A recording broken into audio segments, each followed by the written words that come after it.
ഒരിക്കൽ ഒരു അധ്യാപകൻ വിദ്യാർത്ഥികളോട് ചോദിച്ചു, ഒരു ഗ്ലാസ് വെള്ളത്തിൽ 1 സ്പൂൺ ഉപ്പ് ചേർത്താൽ അത് കുടിക്കുവാൻ നിങ്ങൾക്ക് കഴിയുമോ? വിദ്യാർത്ഥികൾ പറഞ്ഞു, അത് കുടിക്കുവാൻ പ്രയാസമായിരിക്കും. വീണ്ടും അധ്യാപകൻ ചോദിച്ചു, അത്രയും ഉപ്പ് ഒരു തടാകത്തിലിട്ടാൽ അതിലെ വെള്ളം കുടിക്കുവാൻ കഴിയുമോ? വിദ്യാർത്ഥികൾ പറഞ്ഞു, ഒരു പ്രയാസവും ഉണ്ടാവില്ല. വീണ്ടും അധ്യാപകൻ ചോദിച്ചു, ഗ്ലാസ്സിലിട്ടതും തടാകത്തിലിട്ടതും ഒരേ അളവ് ഉപ്പല്ലേ? വിദ്യാർത്ഥികൾ പറഞ്ഞു, ഉപ്പിൻ്റെ അളവ് ഒരുപോലെയെങ്കിലും വെള്ളത്തിൻ്റെ അളവ് വ്യത്യസ്തമാണല്ലോ. അധ്യാപകൻ പറഞ്ഞു, ഇതുപോലെയാണ് നമ്മുടെ ജീവിതത്തിലെ പ്രതിസന്ധികളും.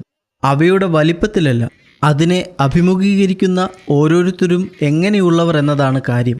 ചില ചെറിയ പ്രതിസന്ധികൾ ഉണ്ടാകുമ്പോൾ ചിലർ തളർന്നു പോകും. എന്നാൽ അതേ പ്രതിസന്ധി മറ്റു ചിലരെ സംബന്ധിച്ചിടത്തോളം ഒരു പ്രശ്നമേ അല്ല. എന്താണ് കാരണം? പ്രതിസന്ധികളെ സ്വീകരിക്കുന്നതിലുള്ള ഓരോരുത്തരുടെയും വ്യത്യസ്ത മനോഭാവമാണ്. വിശാലമായ ഹൃദയമുള്ളവർക്ക് പല പ്രതിസന്ധികളും നിസാരമാണ്. പ്രതിസന്ധികളെ അനുഗ്രഹങ്ങളായി കാണുവാൻ കഴിയുന്ന ചിലർക്ക് ഒരു പ്രശ്നവും പ്രയാസമുണ്ടാക്കില്ല. പക്ഷെ ചെറിയ പ്രതിസന്ധികളെപ്പോലും വലിയ പ്രശ്നങ്ങളായി കണക്കാക്കുന്നവരാണ് അധികവും. ഇങ്ങനെയുള്ളവർ അവയെ തരണം ചെയ്യുവാൻ കഴിയാതെ തളർന്നു പോവാൻ ഇടയാകും.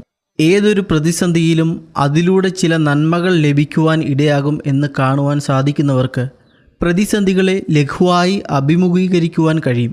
ഇന്ന് നാം വളരെയധികം ഉപയോഗിക്കുന്ന പദമാണ് പോസിറ്റീവ് ആറ്റിറ്റ്യൂഡ്.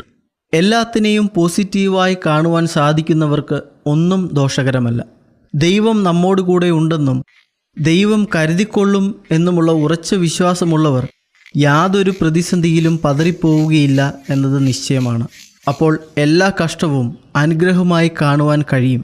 അതിനാൽ നമുക്ക് ദൈവത്തിൽ ആശ്രയിക്കാം, അവനിൽ നമ്മെ സമർപ്പിക്കാം. നാം കഷ്ടങ്ങളിലും പ്രശംസിക്കുന്നു എന്ന് ദൈവവചനത്തിൽ പഠിപ്പിക്കുന്നു.